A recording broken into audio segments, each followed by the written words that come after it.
안녕하세요. 원영은 소속 김재 원영입니다. 어제 7월 1일 중국에서는 공산당 창당 100주년 기념 행사가 성대하게 치러졌습니다. 오늘은 그 내용에 대해서 한번 같이 말씀을 나눠보도록 하겠습니다.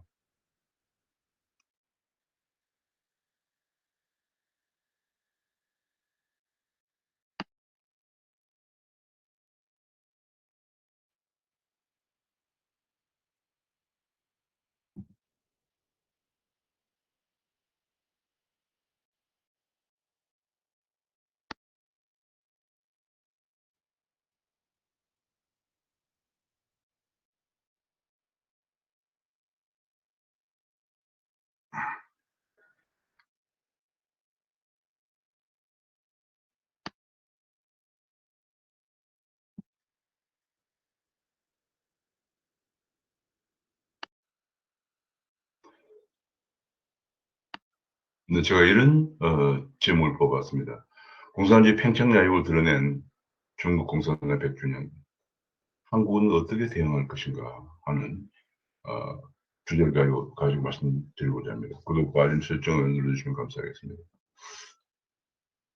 어제 7월 1일 화려하게 신중구 100년 행사를 천안문 광장에서 했습니다.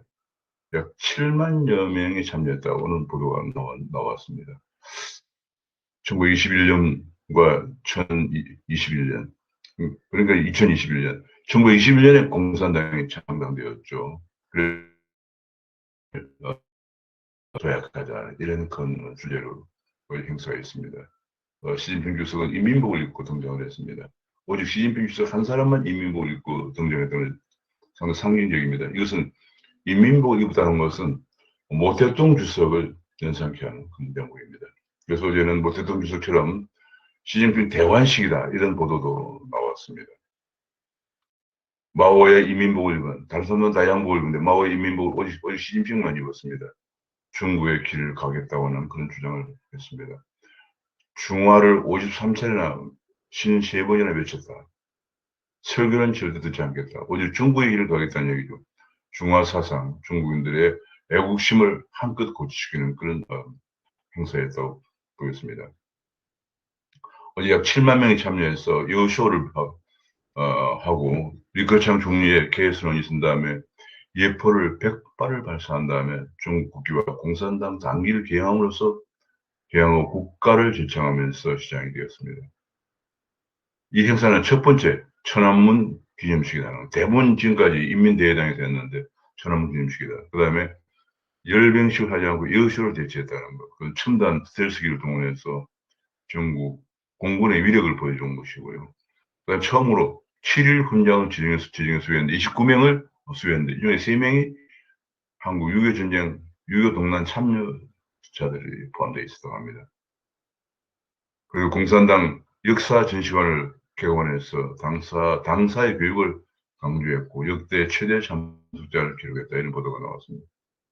중국은 시진핑은 대국굴기의 기념사를 통해서 마오쩌둥과 똑같은 옷을 입고 향후 중국을 이끌어갈 지도자임을 강조하면서 홍콩이나 마카오, 대만도 안아야 한다. 하나의 중국 사상을 다시 한번 확인했다는 보도입니다. 이렇게 시진핑이 천안문 광장에서 첫 창당 기념식을 하면서 마오쩌둥과 본인을 동시하는 그런 모습을 보였습니다. 사실은 시진핑은 마오쩌둥이 하던 1966년부터 76년까지 10년간 있었던 문화대혁명에서 본인도 문화대혁명의 특징이 하방운동인데요. 그 당시에 천리마 운동이 아니 대약길 운동이 실패하면서 대약길 운동이 1958년부터 62년까지 계속되었는데 약 3천만 명이 넘는 사람이 꿈을 이뤘습니다. 대약길 운동이 뭐냐면은 공산주의는 원래 사유재산을 표지하는 것이니까 사유재산을 다 없애기 위해서 재산이 있는 계층, 유상계급과 공부만 하는 계층, 노동가치를 모르는 유식계급이라고 그랬어요.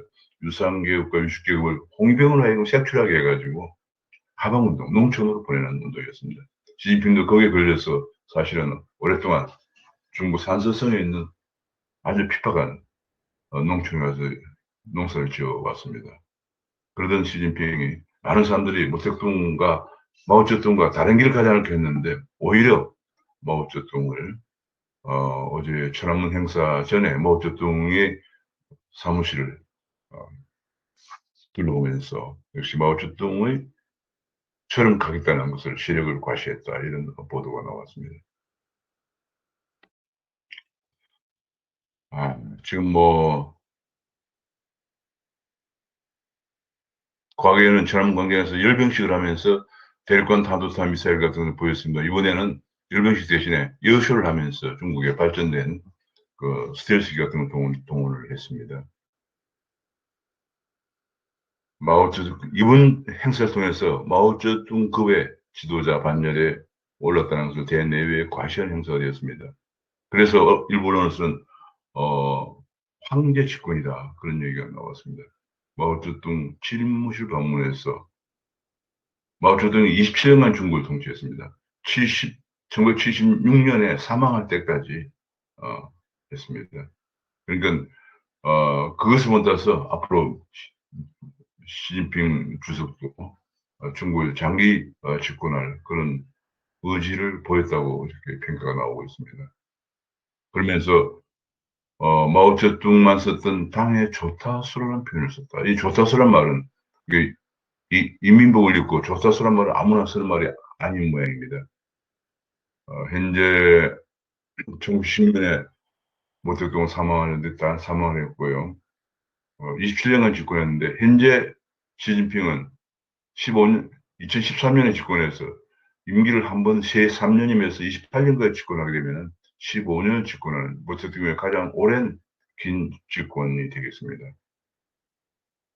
모택동의 가장 큰 마오쩌둥의 가장 큰 승리라면 업적이라 그러면 국민당과의 내재 승리에서 중국 인민공화국 중공정부를 수립한 것이라고 볼 수 있습니다. 그러나 대약균 운동이 대실패로 돌아가면서 3, 4천 명이 굶어 죽는 사태가 발생을 했고요. 그건 뭐 거의 집을 버리고 사회시설을 버리고 심지어는 뭐 개인 집까지 파괴시키고 다시 돌아갈 희망을 주지 않게 파괴시킨 다음에 적게는 8천 명, 많게는 2만 5천 명에 달하는 수용소에 인민공사라고 하는 집단농장에 투숙시켜서 일을 시켰는데 이것이 뭐 거의 3, 4천만 명 굶어 죽는 대사태, 대참사가 발생하면서 일단 1958년 시작된 그런 대학교 운동이 60년에 중단을 하고 3, 4년 동안 원인을 분석한 결과 아직도 우리 사회에 노동과 처벌하는 공부를 한다든지 혹은 사회주선을 가져온 계층이 있다라는 판단하에 1966년부터 다시 문화대혁명에 들어갑니다.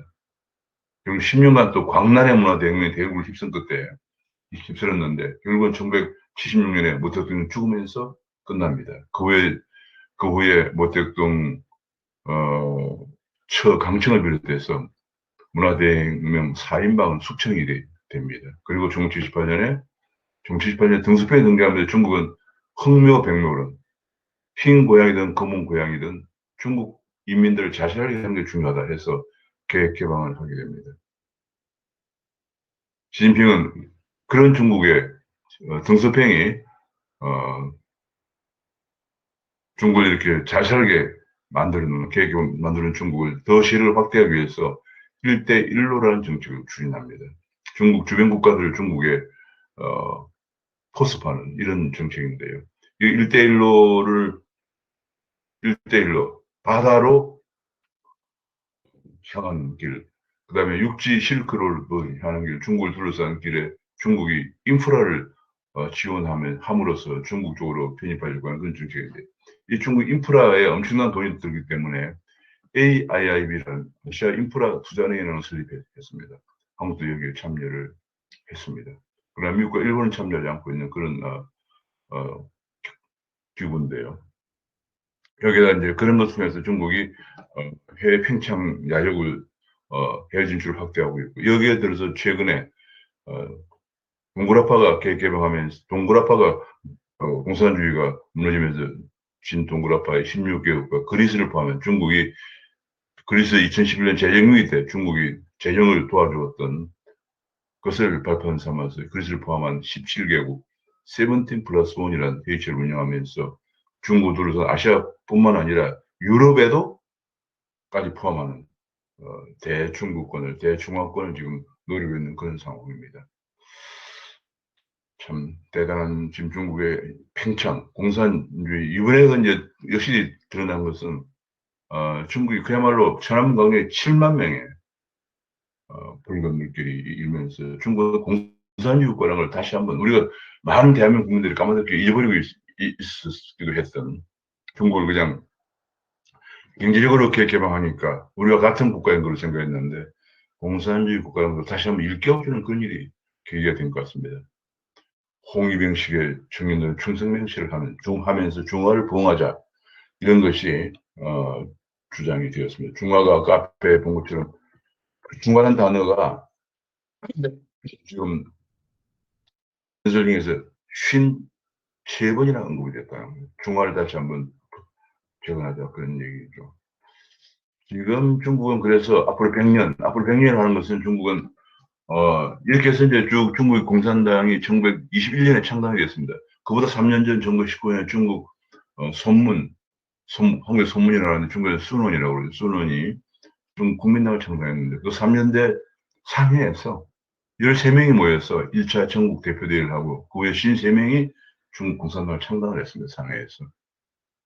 그런데 문제는 이제 1945년에 일본을 물리치기 위해서 합장을 했지만은 일본이 물러간 다음에 국민당과 공산당 간에 3년간의 거친 내전이 일어났습니다. 1946년부터 49년 내전이 일어나서 결국은 중국 국민당이 대만으로 쫓겨가게 되고 중국 본토는 중국 공산당이 지배하게 되면서 49년 10월 1일에 중국 인민공화국을 수립하게 됩니다. 그리고 중국 50년에 한국에서 6.25 전쟁이 발발할 때 중국은 한국에 참전을 하게 됩니다. 그리고 대약균운동에 대실패하고 그다음에 문화대혁명에도 대실패를 했습니다. 그런데 지금 한국의 가장 큰 문제는 문화대혁명을 아주 아름답고 숭앙하는 그런 좌파들이 현재 집권을 하면서 386이라는 것이 바로 주사파를 북한의 주체성을 따르고 중국의 문화대혁명을 숭앙한다는 이 두 가지 특징이 있는데 하면 지금 친중 정책으로 기우는 것이 바로 그 이유입니다. 중국은 오히려 스스로 문화대혁명 사회명을 숙청하면서 정치 발전에 덩샤오핑이 등장하면서 계획개방을 가는데 우리는 오히려 거꾸로 가고 있는 그런 모습이죠. 중국마저 부정한 문화대혁명을 우리가 따라가고 북한이 피폐해 있는 피폐를 초래한 북한의 주체성을 따라가는 그런 문제점을 보이고 있습니다. 한국과 중국은 1992년에 수교를 했습니다. 우리가 잘 알지만 미국 간에는 그 당시에 닉슨 대통령 때 핑퐁 외교가 있었죠. 축구단 선수를 교류하면서 서로 교류를 한 다음에 1979년에 미중 수교를 했고요. 우리는 92년에 한중 수교를 했습니다. 내년이 한중 수교 30주년이 되는 해입니다. 그래서 내년이 굉장히 중요한 해입니다. 지금 한중 간의 이동 문제, 중국은 그 팽창을 하려고 하고, 그러면서 한국을 지렛대로 삼아서 아시아 지역을 나가려고 하는 그런 상황이고, 그러다 보니까 한미 간에는 또 한미 동맹이 약간 흔들리는, 미국은 또 한국을 또 쿼드에 참여하라고 하고, 한국은 굉장히 어려운 속에 있는데 내년이 한중 수교 30주년입니다. 그래서 내년에 굉장히 중요한 분수령이 될 것으로 그렇게 보여지고요.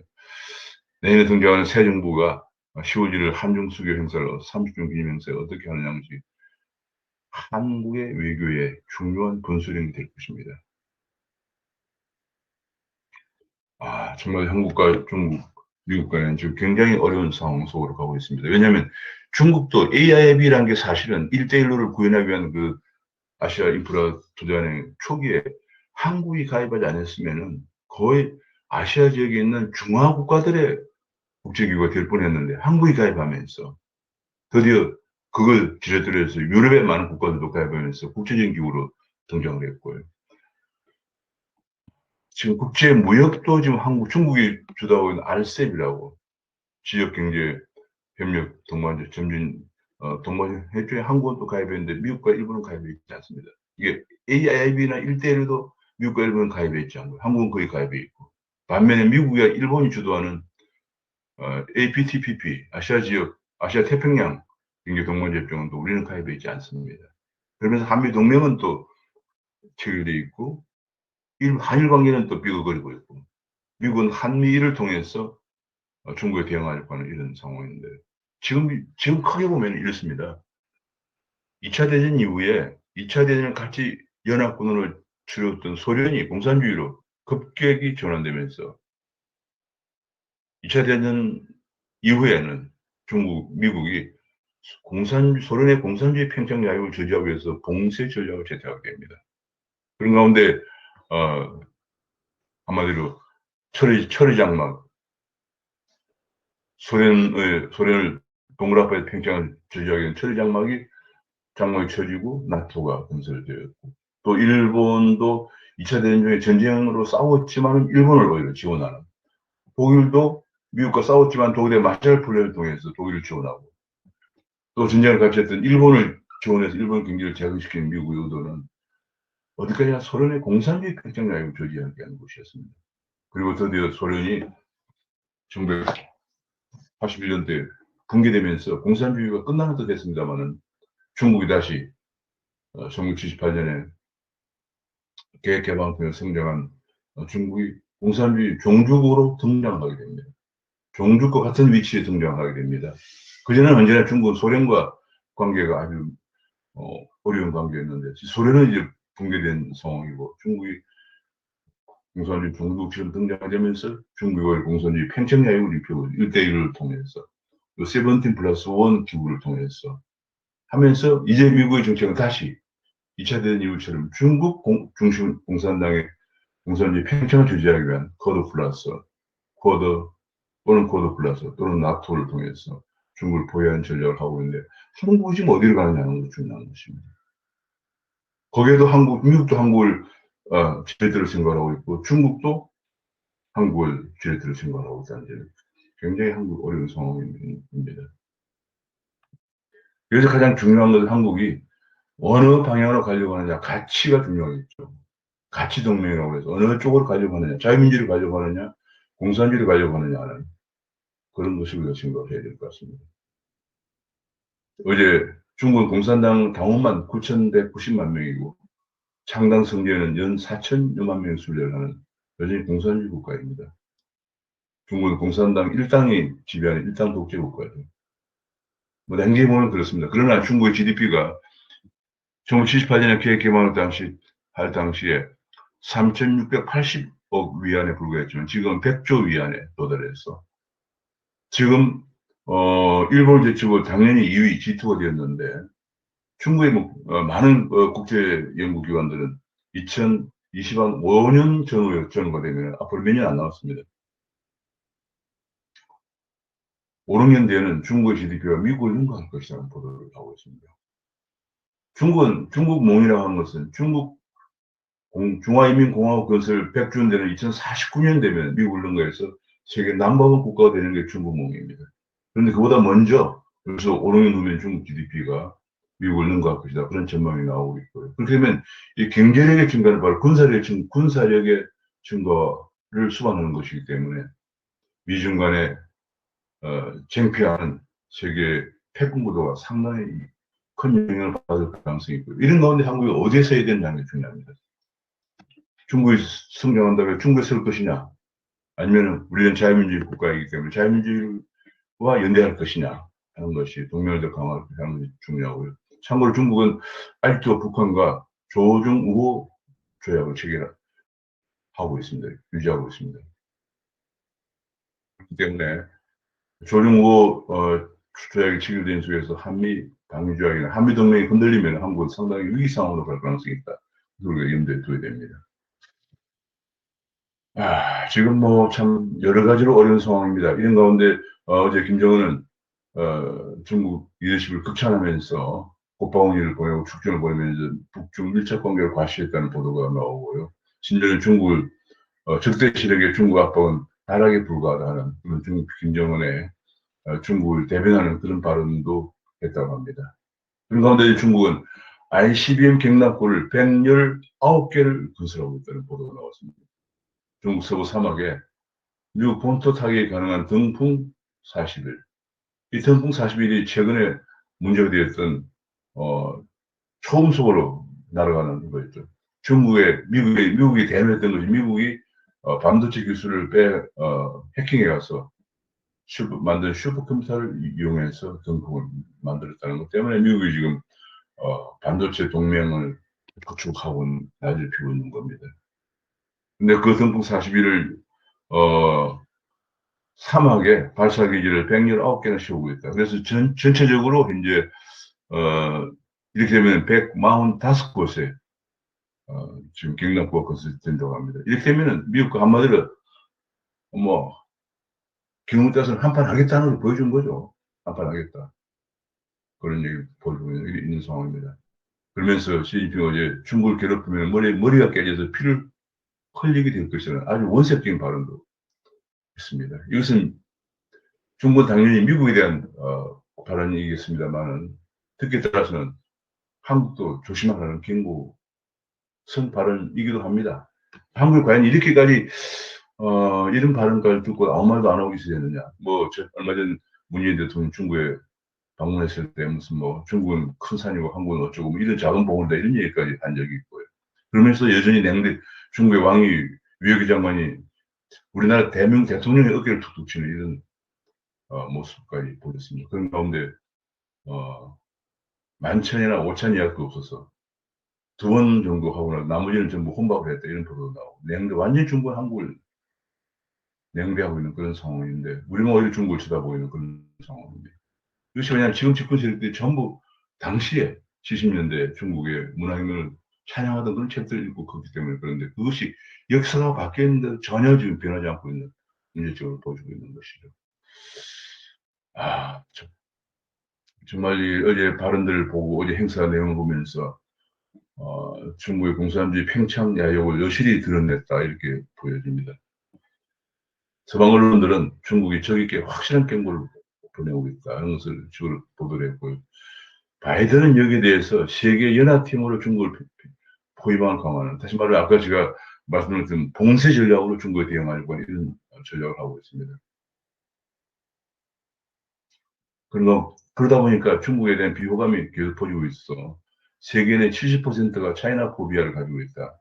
애국주의로 덮인 중국. 게다가 공산당 일당 독재 국가로서 인권과 민주주의가 확립되어 있다는 중국에 대한 포비아가 클 수밖에 없죠. 일본 국민의 88%가 비호감을 갖고 있다. 호주의 78%, 한국의 77%, 미국의 76%가 중국에 대해서 비호감을 갖고 있다는 보도가 나왔습니다. 대만도 이제 무역협정을 통해서 중국을 떠나고 미국과 가까워지려고 하는데 결국은 대만이 지금 동아시아 최대 화약고가 될 것이라는 그런 전망도 나오고 있고요. 이런 보도도 나왔습니다. 중국의 약한 모습을 보일수록 더 많은 걸 요구한다. 한미 간의 단일 대화가 중요하다. 한국이 지금 대한민국을 앞으로 생존을 가기 위해서 대한민국은 지금 반도체도 갖고 있고 뭐 전기차, 배터리 뭐 등등 대단한 기업들 많이 갖고 있습니다. 중국은 반도체가 아직도 제대로 된 공장이 없는 상황입니다. 근데 우리가 군사력 면에서 이렇게 약한 모습을 보일 경우에 한국은 정말 굉장히 위험한 상황으로 갈 가능성이 있다는 그런 얘기가 되겠습니다.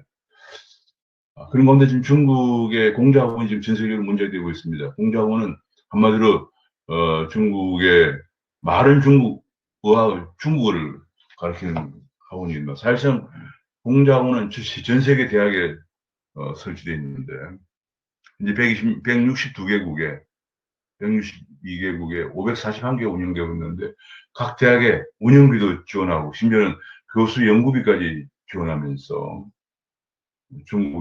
은근히 중국의 사상을 확산시키는 역할을 하고 있어서 문제가 최근에 미국이나 일본이나 캐나다 등에서는 공자학원을 단속하는 칼을 빼들고 있는 그런 상황인데 한국에서는 이제 22개 대학의 공자학원이 있고 그 공자학원이 처음 설립된 한국이에요. 2004년도에 한국에 처음 설립된 이후에 전 세계로 확산됐는데 현재 한국은 22개 공자학원이 있고 심지어 중고등학교에 공자학당이 15개나 운영되고 있는 상황입니다. 지난번 홍콩에서 시위가 있을 때 한국에서 여러 가지 대자보가 붙자 이것을 떼내는 중국 학생들의 또 행위가 문제가 된 적이 있습니다만 이것들 대부분 다 그래서 지금 현재 한국에 약 8만여 명의 중국 유학생들이 있습니다. 이런 중국 유학생들도 대부분 상당 부분이 중국 청년 공산당이라고 하는 공청당이라 청당, 공산주의 청년당인가 뭐 그러는데 이런 것에 지시를 받고 있지 있는 것이 아니냐는 그런 의혹도 나왔고 지금 최근에 호주는 그래서 중국의 이런 그 팽창에 대해서 지금 굉장히 단속을 하고 있는 그런 상황으로 지금 가고 있습니다. 호주의 대중 수출이 약 40%를 차지하고 있는데 불구하고 그런 관계가 더 이상 방관해서는 안 되겠다 하는 것 때문에 호주는 좀 강경 대책을 추구하고 있는데 한국은 지금 뭐 전혀 이런 대책을 하고 있지 않는 상황 속에서 무풍지대입니다. 지금 이제 한국이 근데 이거 마음대로 할 수 없는 것 중 하나가 한국의 대중국 경제 진출 문제인데요. 우선 중국에 가 있는 기업이 우리나라 제가 최근에 조사해 보니까 2020년 말에 28,041개가 나와 있습니다. 2006년을 계기로 해서 줄어들기 시작했지만 연도별 투자액은 오히려 최근에 증가했습니다. 이것은 뭐냐면 대기업들이 많이 나오고 옛날에는 인건비를 보고 많이 나왔죠. 지금은 중국 시장을 보고 대기업들이 많이 나오고 있다. 이런 얘기 되겠죠. 총 투자액이 746달, 약 80조 원에 달하고 있습니다. 우리나라 1년에 설비세가 약 150조 정도 되는 점을 고려할 때 8조 원 돈이 얼마나 큰 돈인가 알 수가 있습니다. 게다가 현재 중국의 대중 수출 비중이 우리나라 전체 수출의 작년 경우 25.68%를 차지하고 있습니다. 중국 14억 인구의 시장을 우리가 외면할 수 없는 상황입니다. 결과적으로 경제적으로 지금 현재 중국의 수출 비중이 대중 비중이 26%에 달하고 있고 한국 기업들이 28,000여 개가 나가 있는 그런 상황이기 때문에 이런 문제 그래서 우리가 한국을 쉽게 우리가 일도 남마식, 쾌도 남마식으로 해결할 수 없는 문제가 바로 이 문제입니다. 반면에 중국이 지금 계속 한국에 대해서 고압적으로 나오죠. 이번에 뭐 얼마 전에 문 대통령 방문 때도 그런 태도가 보였습니다. 현실적으로 지금 사드 배치 이후에 중국의 보복 때문에, 한한령 때문에 많은 기업들이 어려움을 겪고 있는 상황이고. 그래서 앞으로 그런 가운데 지금 어제 보여준 중국 100주년 행사는 그냥 확실하게 그냥 노골적으로 중국 공산당 팽창 야욕을 드러내었다. 심지어는 시진핑 주석이 우리의 밤을 머리에 피를 흘리게 될 것이다. 이런 얘기까지. 한점 우리가 어떻게 대응해야 될 것이냐는 것이 가장 중요합니다. 그런 가운데 우리 경제적으로 우리 수출이 26%가 중국에 의존하고 있고 우리 기업이 28,000여 개가 중국에 나가 있습니다. 삼성 반도체를 비롯해서 현대기아차 공장 크게 한 100개 정도 중국에 나가 있고요. 또 그 외에 많은 기업들이 나가 있습니다. 자, 이런 타격들을 우리가 이런 경제적인 타격 지금 이제 그래서 우리 흔히들 안미 경중이라고 했습니다. 안보는 미국에 의존하고 경제는 중국에 의존합니다. 이런 얘기인데 이것이 이제는 안 되는 시대에 도달했습니다. 미국도 우리에게 그걸 요구를 강요하고 있고 선택을 강요하고 있고 중국도 선택을 강요하고 있습니다. 우리가 이제는 줄타기에서 선택을 해야 할 시점이 다가오고 있습니다. 경제적으로 중국에 대한 의존도를 점진적으로 낮추면서 좀 수출도 다변화하고 투자도 다변화하면서 우리가 대한민국이 자유민주주의 국가이기 때문에 자유민주주의와 개인의 자유를 중시하는 국가이기 때문에 그런 가치를 공유하는 국가들과 동맹을 강화하는 것이 중요하지 않겠느냐 하는 점을 이제 그런 면에서 지금 외교 안보가 굉장히 중요하다. 한국의 앞으로 운명을 결정하는 중요한 정말 우리 외교가 이제는 뭐 단순한 그냥 안미 경중을 벗어나서 그야말로 코페르니쿠스적인 전환을 해야 할 시점이다. 경제는 가급적이면 수출성과 투자성을 다변화시키고 그러면서 중국도 한국 기업을 필요로 합니다. 근데 반도체나 자동차 같은 우리가 워낙 기술이 앞서 있기 때문에 중국이 우리 기업을 필요로 합니다. 중국에 지금 중국의 LCD도 거의 한국 기업들이 한국에서 가져간 거죠. 요새 LCD 이후에 나오는 올레드 같은 것도 한국이 앞서 있는 분야가 너무 많습니다. 우리가 중국에 계속 꿀릴 필요는 없습니다. 좀 더 당당해질 필요가 있고요. 그런 가운데 일부 우리 중국에서 예컨대 최근처럼 사드 이후처럼 보복하거나 그러면 일부 기업들이 피해를 보겠지만 더 큰 시각에서 우리 대한민국이 가야 할 방향, 자유민주주의와 개인의 자유를 중시하는 국가라는 거 이러면서 이런 국가들과 연대하고 동맹을 강화하는 쪽으로 가야 되지 않겠냐 하는 것이 제 생각입니다. 어제 중국 공산당의 팽창력을 확실하게 드러낸 7월 1일 중국 공산당 100주년 기념식을 보면서 제 소회를 같이 나눠봤습니다. 감사합니다.